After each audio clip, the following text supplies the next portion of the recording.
السلام عليكم ورحمة الله. وعبد الرشيد علي شيخ محمد ويا صومالية. maantay waxaan rabaa inaan ka hadlo laba qodob. Shirka ka socda Djibouti oo madaxweyne Maxamed Cabdullaahi Maxamed Farmaajo iyo wafdi hogaaminaya Soomaaliya ka qayb galayaan iyo qaraxii gaalkacyo lagula eegtay Prime Minister Maxamed Xuseen Rooble. maxaa ka soo bixi kara marka labadaas arrimood? Shirka ka socda Djibouti maxaa ka soo bixi kara maantay oo Soomaaliya iyo Kenya lagu garqaadayo? qaraxii Prime Minister Maxamed Xuseen Rooble lagula eegtay gaalkacyo dhowr bari ka hor maxaa ka soo bixi doona? waxaan saadaalinayaa marka maantay waxa ka soo bixi doona shirka Djibouti oo Soomaaliya iyo Kenya lagu garqaadayo iyo waxa ka soo bixi doona qaraxii Prime Minister Rooble lagula eegtay gaalkacyo dhowr bari ka hor. أعوذ بالله من الشيطان الرجيم. بسم الله الرحمن الرحيم. الحمد لله رب العالمين وصلى الله وسلم على نبينا محمد وعلى آله وأصحابه أجمعين. ربي اشرح لي صدري ويسر لي أمري واحلل عقدة من لساني يفقهوا قولي. ووركي وصادال وي صادال Soomaaliya waxaan saadaalinayaa laba dhacdo oo midna hadda maanta ay ka socoto Djibouti midna dhowr bari ka hor gaalkacyo ka dhacday ayaan waxaan rabaa inaan saadaal aragtideeda sida ila muuqato inaan saadaaliyo waxa ka soo bixi doona. waxaa laga yaabaa marka qaarkiin inay leeyihiin ninkan Cabdirashiid Cali Sheekh Maxamed ma wuxuu isku bedelay faaliye oo sixiroola miyuu isku bedelay oo mustaqbal buu ka sheekay inuu nooga sheekay wixii dhici doona inuu nooga sheekay ma faaliye iyo sixiroola isku bedeline taariikhaha adduunka iyo waxyaalaha adduunka ka soo dhacay intii aan ka maqlay ama ka akhriyay ayaan rabaa inaan idinkugu jaangooyo ama idinkugu cabir kaga qaato ama idinkugu sawiro. laakiin anigu cilmi qaybna kama hadlahayo oo mataqaan ma sheeganayo oo cilmi qaybka Ilaahay baa ku shaqo dhowr jeer oo horena aayado quraan waa idii akhriyay oo cilmi qaybka dad sheegtay aniga laftaygu aan macnaha ridinayo leeyahay ridi ku sameeyay dadka waxay sheegeen wax ka jira mal cilmi qaybka Ilaahay bas ay yaqaan. marka anigu wixii dadka aan ka reebayay maan geline laakiin taariikha iyo mataqaana sida wax ila muuqdaan iyo waxyaalo hore dhacay baan isku aadinaya. marka ugu horeysa intaana warka bilaabeen qaraxii lala eegtay Prime Minister Rooble dhowr bari ka hor gaalkacyo ayaan ka tacsiinaya horta. إنا لله وإنا إليه راجعون. إنا لله وإنا إليه راجعون. إنا لله وإنا إليه راجعون. قرحي وكبد بعد Prime Minister Rooble oo ay ku dhinteen saraakiisha Soomaalida ah iyo dad badan oo shacab ah iyo dad badan oo shaqaale rayid ah oo gudoomiyihii gobolka uu ku jiro dhinacan Puntland iyo dadkii kale madaxda ahaa oo shacabka ahaa. marka waxaan leeyahay dadka waaridkood iyo caruurtoodii iyo xaasaskoodii iyo eheladoodii iyo guud ahaan Soomaaliland samir Allah idinka siiyo ayagana jannat firdaws Allah ugu bishaareeyo dambigoodii ka waaridkood Allah dhaafo. tacsidii ayaan intaas kaga gudbahayaa. Prime Minister-kana waxaan leeyahay nin sigta ma noolay dhahdaa Soomaalidu nin sigta ma noolay way xaalka way shaqalada niyo iska geeji. waxaan ku hormarayaa marka Djibouti maxaa ka soo bixi kara? waxaa ka soo bixi kara Djibouti iyo qaraxa gaalkacyaba labadaba waxaa ka soo bixi kara sida aniga fikirkayga iyo saan wax u cabiro go'aanka uu qaato madaxweynaha Soomaaliya Farmaajo iyo go'aanka uu qaato Prime Minister Rooble ayay ku xiran yihiin waa saan wax u cabiro ama u arka way. maxaan ka wadaa marka shacabka Soomaaliyeed shirka Djibouti ka socda waxa ka soo bixi doona ama waxa faa'iidaha annaga Soomaali nooga soo bixi doona waxay ku xiran yihiin madaxweyne Farmaajo. markaan leeyahay maxaan ka wadaa qeexitaankeeda dhageysa marka haddaan ku qeexayo waxaan ka wadaa shirka waa shir siyaasadeed way. waxaana la isku haystaa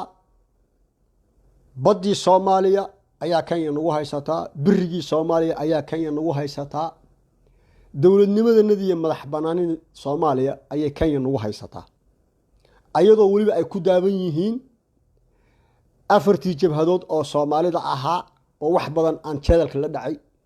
iyo qaar kale oo jabhadaas ka mid ahayn oo Soomaali kala ah oo ama iskood ayagu macnaha Kenya xiriir u leh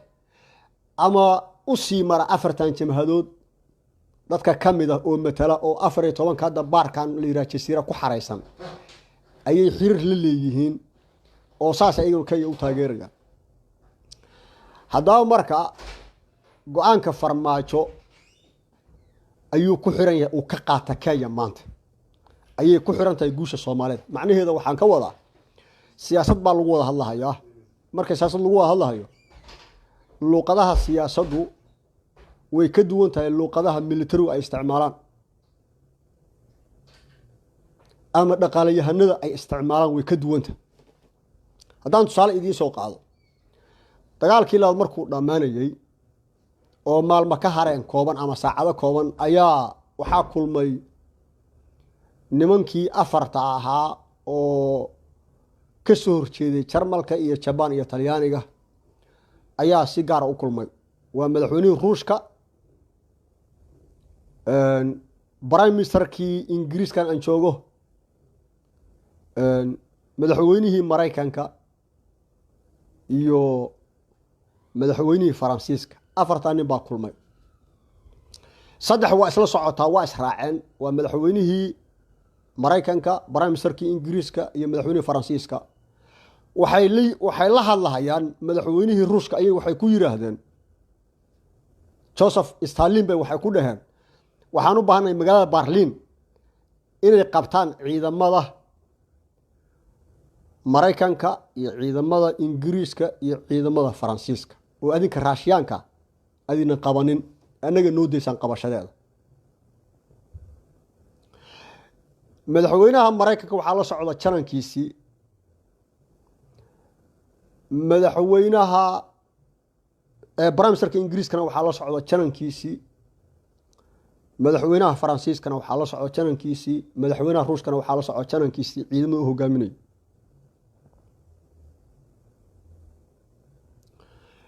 waxa marka la socda madaxweynaha madaxweynaha mataqaana Mareykanka Eisenhower oo ciidamada reer galbeedka hogaaminay Prime Minister Churchillna waxa la socda janankii ciidamada hogaaminay Ingiriiska UK oo la oran jiray Montgomery General Montgomery Faransiiskana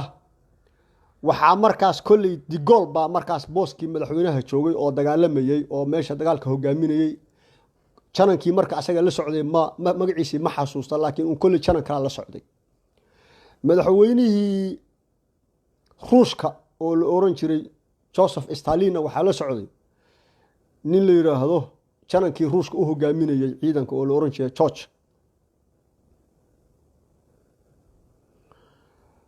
marka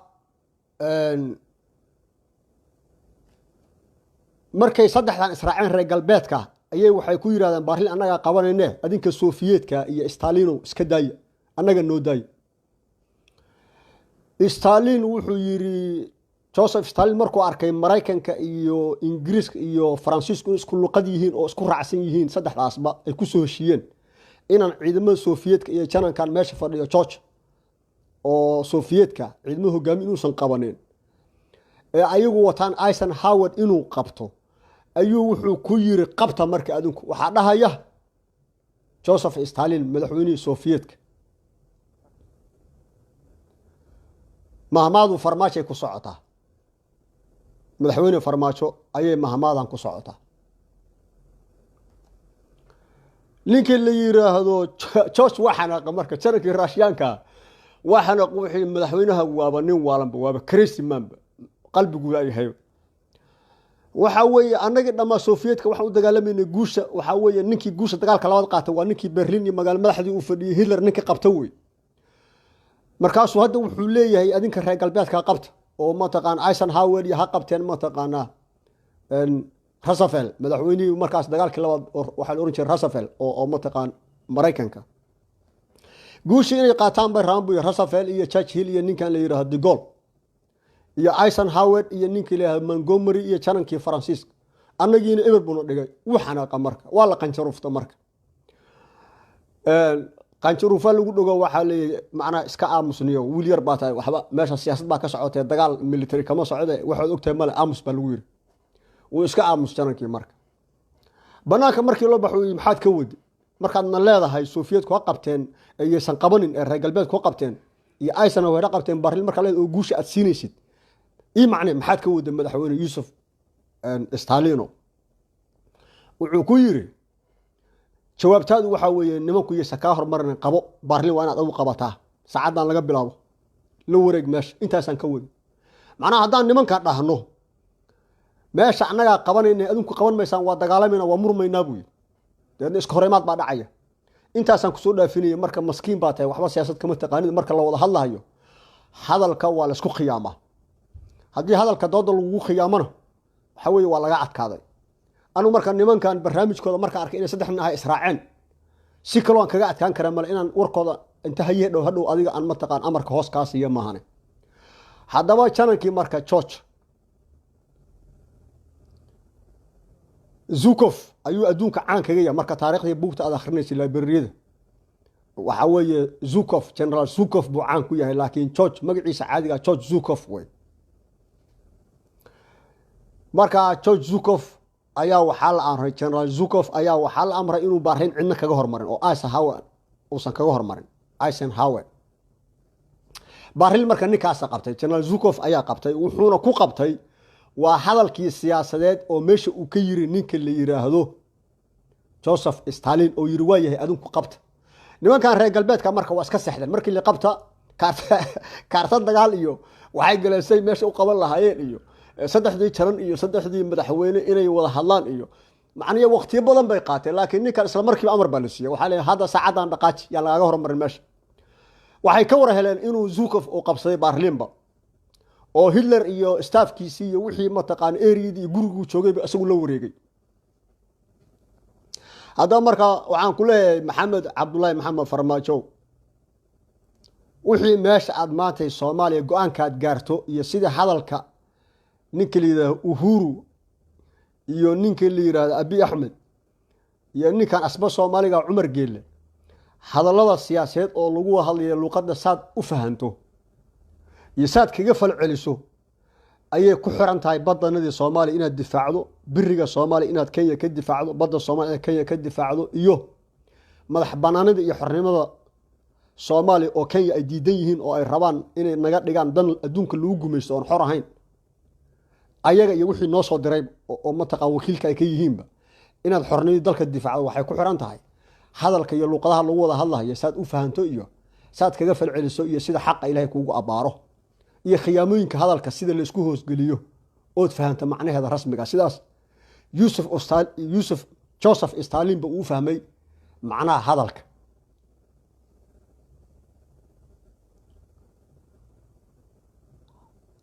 marka saasan waxaan kala jeedaa shacabka Soomaaliyeed guusha aan ka helno shirka Djibouti ka socda wuxuu ku xiriyay madaxweyne Farmaajo hadallada suu kaga falceliyay iyo go'aanka uu qaatay saasan kala jeedaa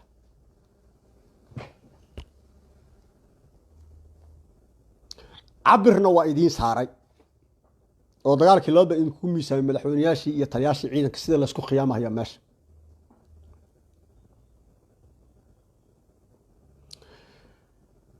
كل فرماجة كلية ماشى ما صعد لكن ضد بدن أو سياسيين أو صوماليا أيا صعد كوا بدن أو صومالي أو جيبوتيانا أيا شوجا أبي أحمد لفتيسو وشوجا وهذا سياسة صوماليا أيسكو في عينهن إثيوبيا صوماليا أما دولة فرماجة يسكو في عين دولة أبي أحمد حضا مركا أنت اسم مدحوينها haddaan ku daro waxa aniga ii muuqdo qof ahaaneed ii muuqdo oo shirka ka soo baxaya marka go'aanka madaxweynaha aan adinka idin kugu miisaamay anigana waxaan idin ka siinayaa sida aniga wax ila muuqdaan waxaan ku hormarayaa Kenya guuldarrada hadaba gacanta ugu jirta waxa gacanta ugu jira nimanka la yiraahdo Tanzania dagaal ba hadda ka dhaxeeya iyo nimanka la yiraahdo Kenya. Uganda iyo Kenya iskuma fiicna. Museveni dhowr jeer buu hadda u hanjabay arrimaha Soomaaliya inay Kenya faraha kala baxdo. Ethiopia waxay ku haysataa Uhuru iyo Kenya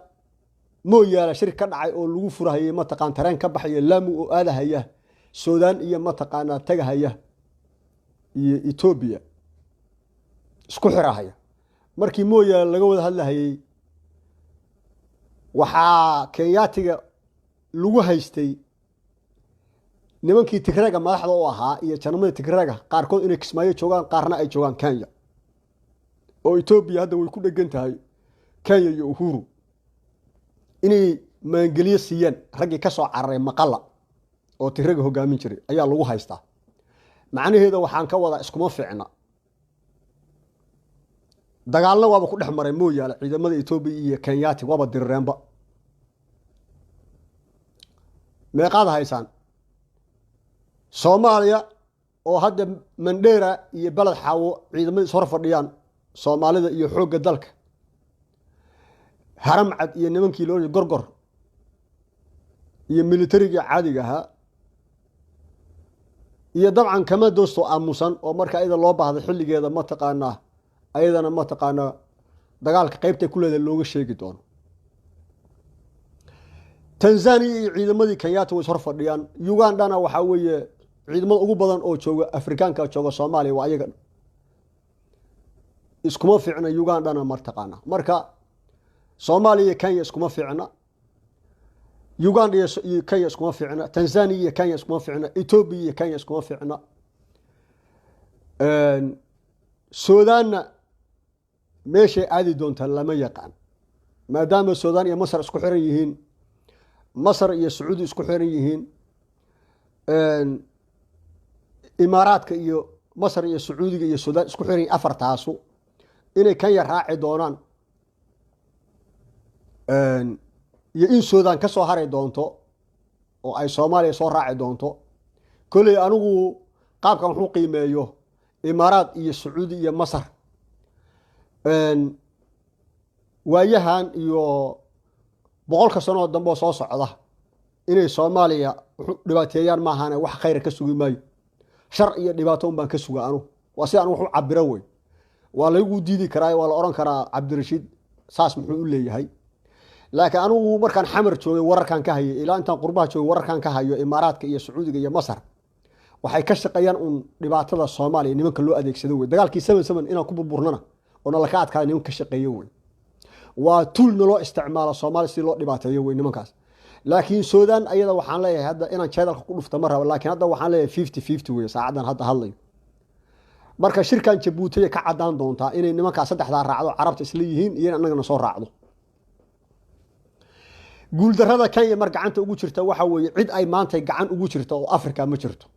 waliba East Africa macna waa ka faramaran yihiin macna siyaasad ahaan iyo military ahaanba dhaqaalaha war uma hayo inay qaarkood dhaqaale xiriir fiican leeyihiin baa laga yaabaa laakiin hadda waxaan ii muuqda military ahaanna inay iska soo horjeedaan afartaas oo isku meel iyo Kenya oo kaligeeda siyaasad ahaan afartaas oo isku meelaha iyo Kenya oo kaligeeda Soomaaliya Ethiopia Eritrea Djibouti Tanzania Uganda waa ilaa 6 wadan bay sii marayaan ilaa 5 wadan Soomaaliya Djibouti Ethiopia Eritrea Tanzania Uganda waa 6 wadan oo East Africa ayaa ka soo horjeeda nimanka la yiraahdo magacooda Sudanna inay na soo raacdana waa dhici kartaa inay nimankaas Imaaraadka iyo Sacuudiga Masar raacdana waa dhici kartaa oo Kenya la safato sida Imaaraadka iyo Sacuudiga iyo Masar ba ula safan yihiin Kenya waxaan marka ii muuqata intaan shirkaba la gelinba oo la gaarinba Djibouti la isugu taginba inay guuldarro gacanta ku wadatay guuldarrada kale oo ay gacanta ku wadatay intaan shirka Djibouti la aadin waxa weeye inay Muuse Bixi qaabileen way waa ay leeyihiin ma taqaanaa Maars markii la gaaro doorashada haddii farmaajo soo bixi waayo oo qof kale soo baxo ayaan marka qunsul iyo meesha wax keensan doonaa taasoo waxba ka jirin.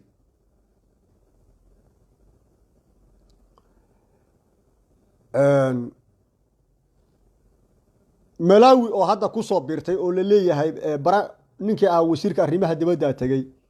oo laga yaabo ayaga Kenyaatiga iyo wixii kale oo Kenya awalba soo diray inay soo direen oo asna ma taqaana isaga hungoobahay Malawi iyo Kenyaati midna ma taqaan Somaliland mana aqoonsan karaan mana Somaliland cimrigeed ma go'ayso ilaa qiyaamaha la gaaro Soomaaliya kamid ahaanaysa cid aqoonsanaysana male. waa guuldarrada kale oo ay gacanta ku haysa Kenya intaan shirka la aadinba.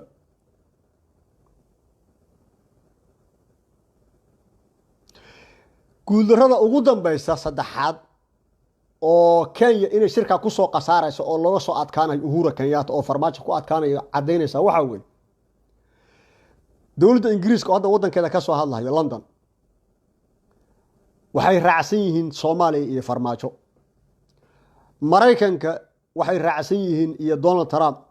farmaajo iyo Soomaaliya. wadanka la yiraahdo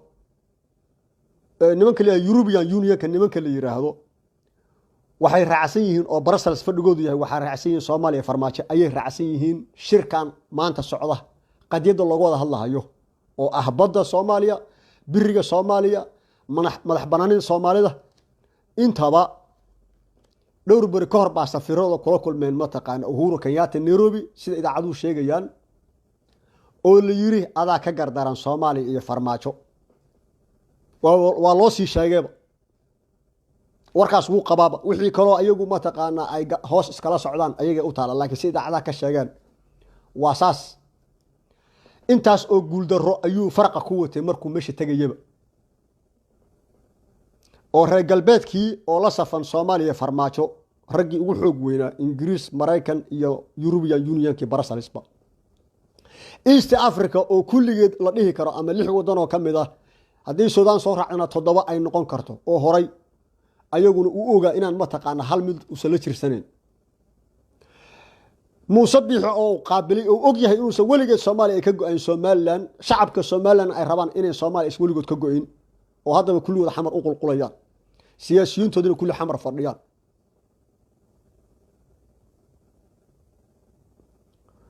saas awgeed marka shirka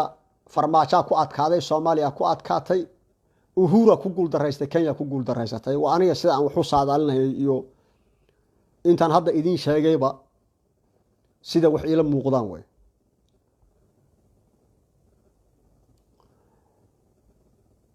waxa marka halkaas wuxuu 10 ugu jiraa marka oo 10 siyaasadeed inay ka bartaan la rabaan saddex qolo 10 siyaasadeed ayaa shirka Djibouti maantay ugu macnaha ayaa 10 weyn iyo darsi baa ugu filan haday wax garanayaan oo dad maskaxdooda shaqaysa ay yihiin. 10ka koowaad waa 14 nin oo u aqaan criminal gangiska oo hotel Jasiira xamar ku xareysan oo dhahay madaxweyne u tartamayna 10ka idinku sugan waxa weeye intaas oo guuldarra ninka qaba oo Uhuru Kenyatta iyo Kenya oo Soomaaliya farmaajo ay dooda kaga adkaanayaan adduunka oo dhan uu la safan yahay Soomaaliya farmaajo inaad isaga soo hartaan intay goor tahay 10kaas ay ku jira hadii madaxiinu shaqeynayo way oo wax garanaysaan. Jabadii afarta ahaa oo wadankan burburiyay oo jawaasiista anu u aqaan reer galbeedka ay sameeyeen anu u aqaanana 10 baa ugu sugano waa guuldarradii kugu dambeysay oo inaad badda Soomaaliya bixisaan oo Kenya siisaan inaad biriga Soomaaliya bixisaan oo Kenya siisaan inaad madax banaanida Soomaaliya aad hor istaagtaan sida hadda ka horba warkayga aan ku sheegay Maxamed Abshir odayga Cismaan Maxamuud oo inta amxaara SDF ta ahaa oo asagoo SDF hogaaminaya balanbal iyo qabtay galdogob kadibna dawladda saabara soo xarooday markii SDF burto loo kala tagay loo dhiibay ma taqaana meeshii korontadii xamar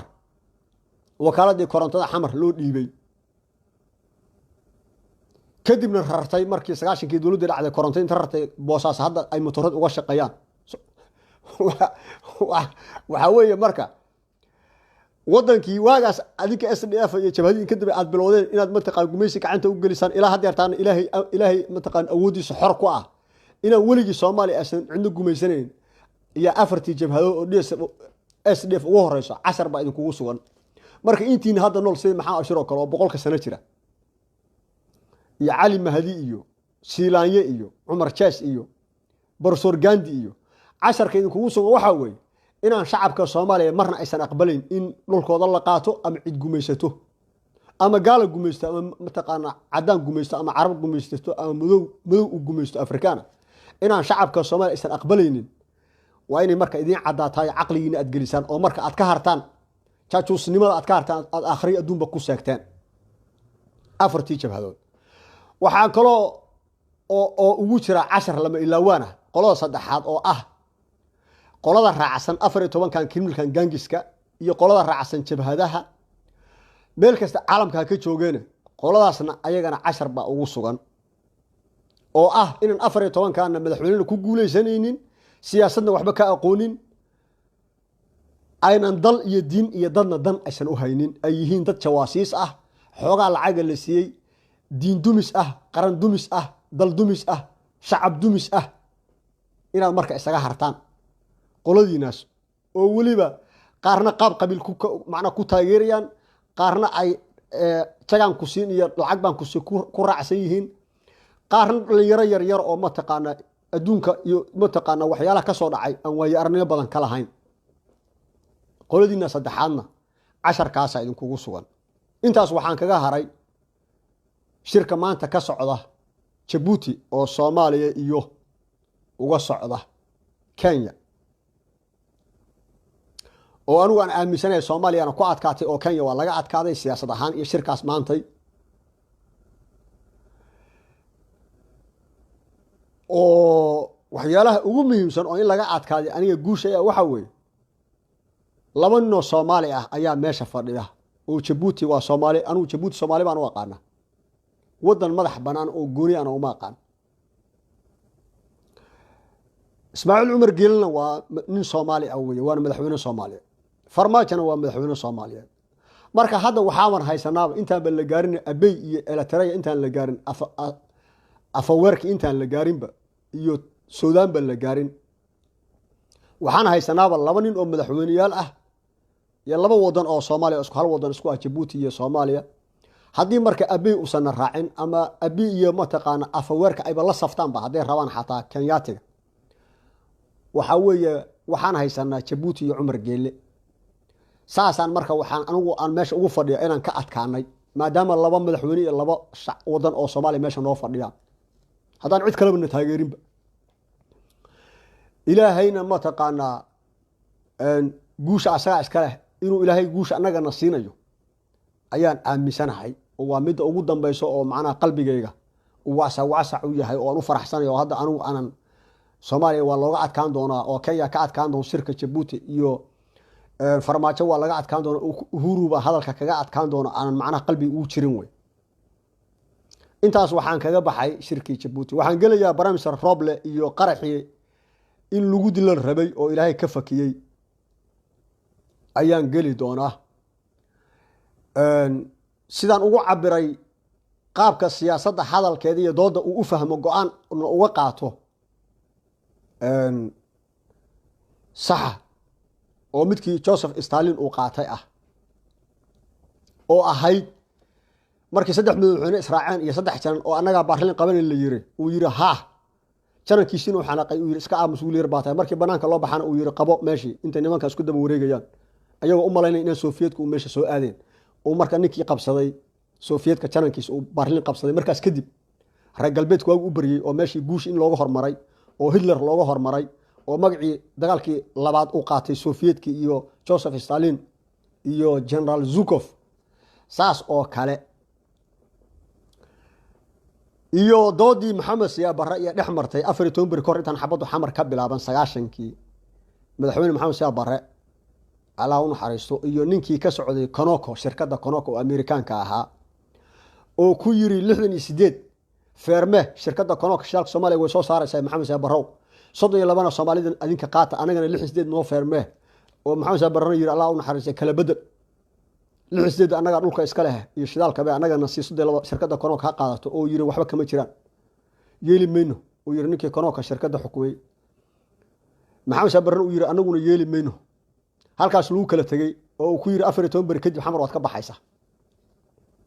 marka November bay laakiin 14 bari uu sheegay wuxuu ku darsaday maxamed sabarre hal bil buu ku darsaday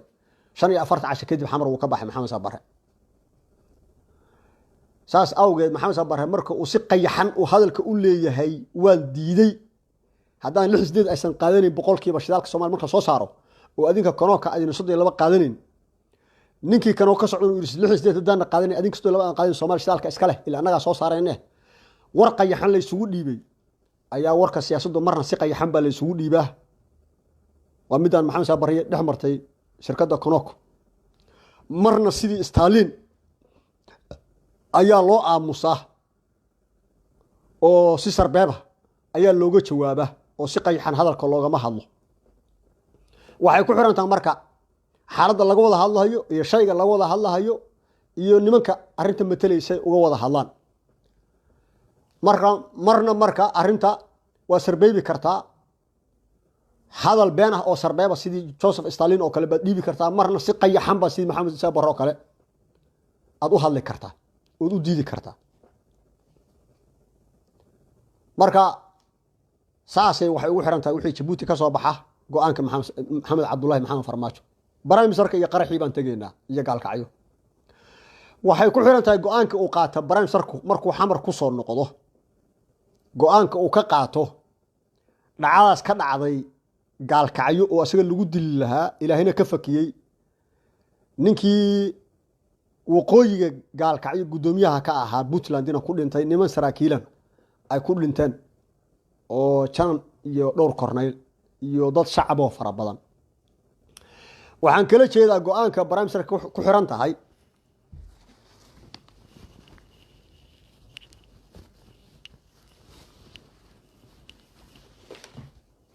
waxaan kala jeedaa saawtiin Prime Minister wuxuu xukumaa wasiirada Soomaaliya dhamaantood asaga xukuma wasiirka amniga iyo wasiirka arrimaha gudaha iyo wasiir gaashaandhiga oo arintan gaalkacyo ka dhacday ayagu mas'uuliyadda koowaad ay taabanayso qaabku ula macaamilto markuu ku noqdo qaabka waxaan ka wadaa in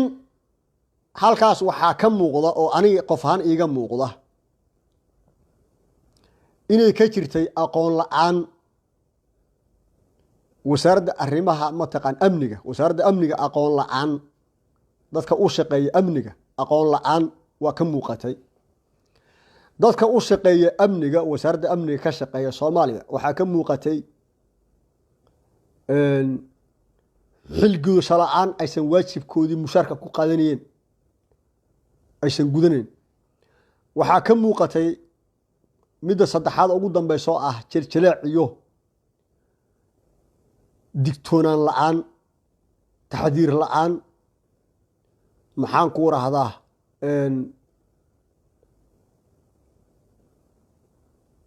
waxaan la yiraahdo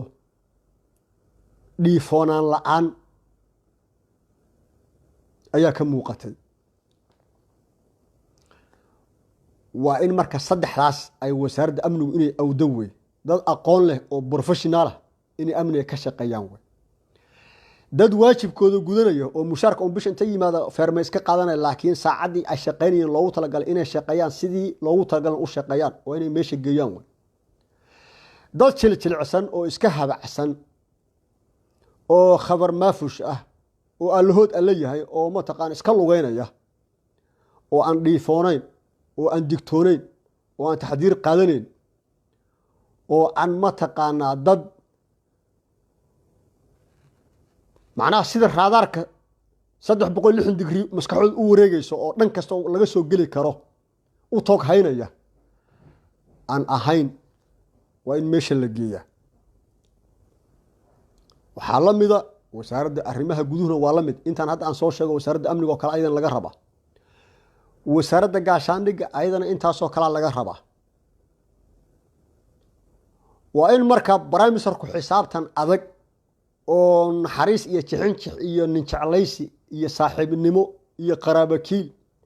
iyo weji macruuf midna aan lahayn een qofka loo danaynayna shaqada loo danaynayo shacabka Soomaaliyeed loo danaynayo madaxda Soomaaliyeed oo adiga baramisarka hadda ku jirtid loo danaynayo gudoomiyaasha mataqaana gobolada ama degmooyinka iyo dadka siyaasiyiinta loo danaynayo janamada iyo korneelada iyo askarta dableyda ah iyo alifleyda iyo isbatooriyaasha loo danaynayo waxa weeye shacabka Soomaaliyeed loo danaynayo ayaa waxay ka mudan tahay nin mushaarkiisa iyo kursigiisa la ilaalinayo oo wasiir oo marka wasiir loo danaynayo iyo caruurtiisa inuu masruufto laakiin wax kale meesha uu joogo aysan jirin waana waxa soo dadishay dawladii Maxamed Siyaad Barre oo madaxweynaha ka ahaa golihii sare 25 ahaa 90kii dawladdu inay dhacdo iyo sanadii u dambeeyay waxyaalo soo dadishay waxa weeye waxa kamid ahaa marka aanu qeexay arintaas ama markaan xamar joogayba aan xataa ka hadli jiray waxa kamid ahaa in ay jireen jagooyinka dawladda dad loogu danayn jiray laakiin aan shacabka Soomaaliyeed loogu danayn jiray oo shaqada iyo sharciga iyo shacabka loo danayn jiray laakiin qof iyo caruurtiisa iyo xaaskiisa inuu ku masruufto jagooyinka loo bixin jiray resultigeedina waan aragnay oo waa soo taagnay dadka da'da weyn sida anoo kale xamar baan soo taagnay marka adiga baramisarka waxa laga rabaa inaadan saddexdan wasiir iyo wasiiradaada inay meesha kursiga ku fadhiyaan mushaarna qaataan caruurtooda xaaskooda ka masruuftaan aadan u danaynin inaad shacabka Soomaaliyeed iyo sharciga iyo shaqada inaad u danayso oo qofkan meeshan ka bixi karin aan shaqadan qaban karin inuu kursiga baneeyo oo qof shaqada qaban kara kursiga yimaado waa hadii la rabo weeye in shacabka Soomaaliyeed loo shaqeeyo waa hadii la rabo inuu sharcigu shaqeeyo waa hadii la rabo inay shaqadu sidii loo rabay u dhacdo weeye wasiirka arrimaha gudaha la mid ah wasiirka amniga wasiirka gaashaandhigga la mid ah wasiir gaashaandhig wasiirka amniga waxa la mid ah saddex nin oo laba nin oo ka hooseysa wasiir ku xigeenka amniga iyo ninka ku sii xigo saddexaad waxay la mid yihiin wasiirka saddexdaas waa inaad kala xisaabtantaa wasiirka wasiir ku xigeenka iyo kan ku sii xiga amniga saddexdaa nin waa inaad miiska u saartaa wixii gaalkacay ka dhacay adiga barnaamijka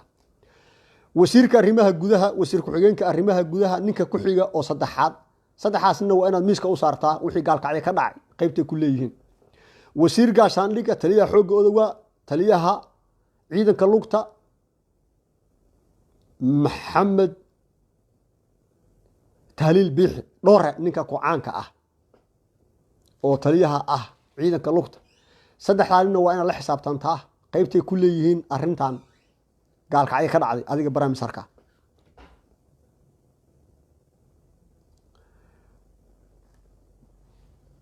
tusaale ahaan oo kale amniga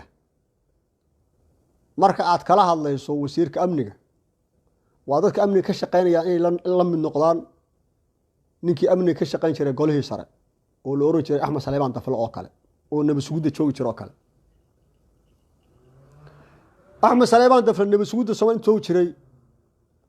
dadka historiga yaqaan ama wax akhriya ama Soomaaliya sidoo kale soo shaqeeyay oo sheekooyinka badan oo live ka haya amniga Soomaaliya wuxuu ahaa xilliga ugu fiicnaa oo hagebigeeda inta soo martay inta Axmed Saleeman Dafle uu ahaa wasiirka uu ahaa oo nabadsuguda joogi jiray aniga markay dhacaysay dawladda Soomaaliya ninkii aan la kulmay oo jananka ahaa wuxuu ahaa cirday oo haystay nabadsuguda General Cirday ba haystay marka wasiirka amniga la hadlaysid oo amniga laga hadlayo waa inuu General Cirday oo kale qof ah in amniga laga hadlo way oo macnaha wasaaradda amnigu dadka noocaas oo kale Axmed Saleeman Dafle Allah u naxariistay ninkii la oran jiray General Cirday wuu dhintay saan ka warqabo ani maalinkii ugu dambeysay meesha nabadsuguda baan ku salaamay maalintii macna xamar baan ka hadlay markii ugu dambeysay Holland baan masaajid hadana isku soo galay oo ku arkay waa markii aragdiisa ugu dambeysay 98 baan u maleynaya magaalada Rotterdam dadka noocaas oo professionalka ah macna professionalka oo hal saac ama 45 minutes wixii ay ku siiyaan oo 10 ah oo amniga ka bixiyaan dhowr sano waxa lagu qaban karo dadka noocaas oo kale in amniga lagala tashado way wasaaradda arrimaha gudaha sidoo kale dadka noocaas oo kale oo ilaa heerkaas ka gaaray amniga waxaa ku dartaa oo 3 kaga dhigtaa jilcu janankii jilcu asagana waa dadka macnaha xagga amniga expertiga Soomaaliya ee xilligeygii loo yaqaanay way wixii 9 ka horeeyay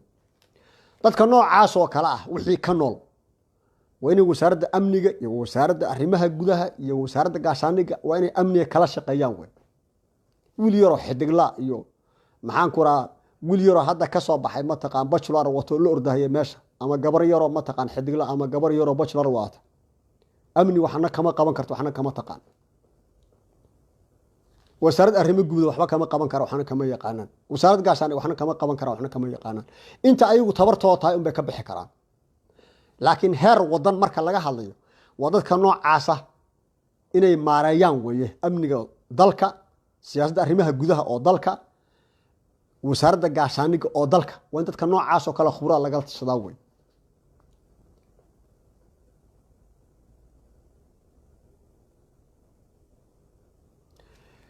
saasaan marka waxaan kala jeedaa go'aanka uu qaata Barnaamij Rooble uu ka qaata qaraxii kisma lagu dili gaaray gaalkacyo isaga laftigiisa lagu dili gaaray go'aanku ku qaato ayay ku xiran tahay saasaan ka wadaa shacabka Soomaaliyeed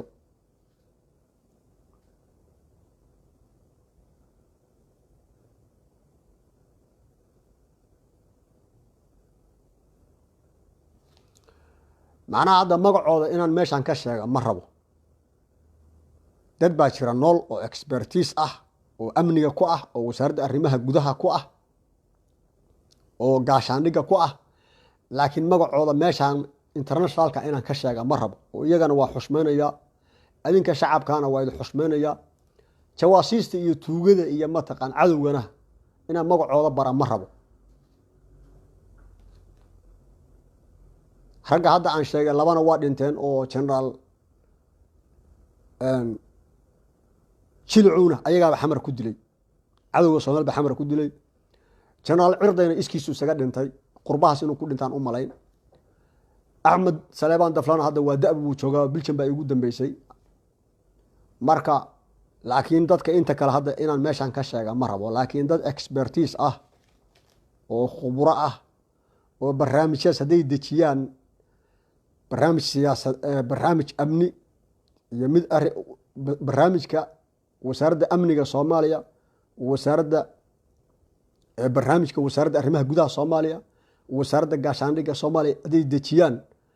ay Soomaaliya noqonayso Nigeria iyo Algeria iyo Masar iyo South Africa iyo raggaas in la tartami karto macnaha arrimaha amniga inay kala tartami karto meelaha hadda Soomaaliya in wax laga qabto ugu muhiimsan oo ugu qatarsan waxa weeye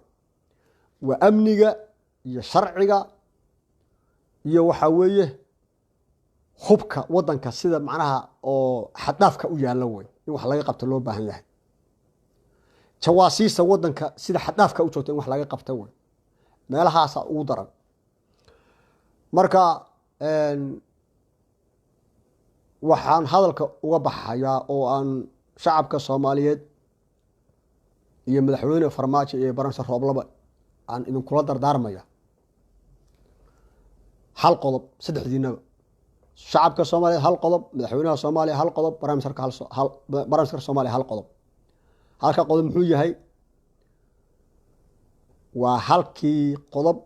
oo aanu aan isleeyahay hadalkayga maanta waa ugu muhiimsan nuxurkiisa way waa in loo daneeyaa shacabka Soomaaliyeed laakiin waa in loo daneeyaa sharciga Soomaaliya waa in loo daneeyaa shaqada Soomaaliya laakiin aan loo danayn qofka iyo caruurtiisa iyo qoyskiisa inuu kursi isaga fadhiyo mushaarna ku qaato kursigan uusan aqoonteedana lahayn dadaalkeedana lahayn daacadnimadeedana lahayn dadnimadeedana lahayn unan shuqul ku lahayn waxba u ka qaban karin in qofkaas meesha laga wareejiyo qof ka bixi kara meesha loo dhiibo oo aqoonteedii leh oo daacadnimadeedii leh oo wayo-aragnimadeedii leh oo dadaalkeedii leh oo adaygeedii leh oo dhiifaanoonteedii leh oo ilaah ka baqeedii leh oo daacadnimadeedii leh oo mukhlisnimadeedii leh oo muslimadeedii leh oo soomaalinimadeeda leh oo dadka ay u siman yihiin bini aadan ahaan markay arrintu taagan tahay, soomaali ahaan markay arrintu taagan tahay,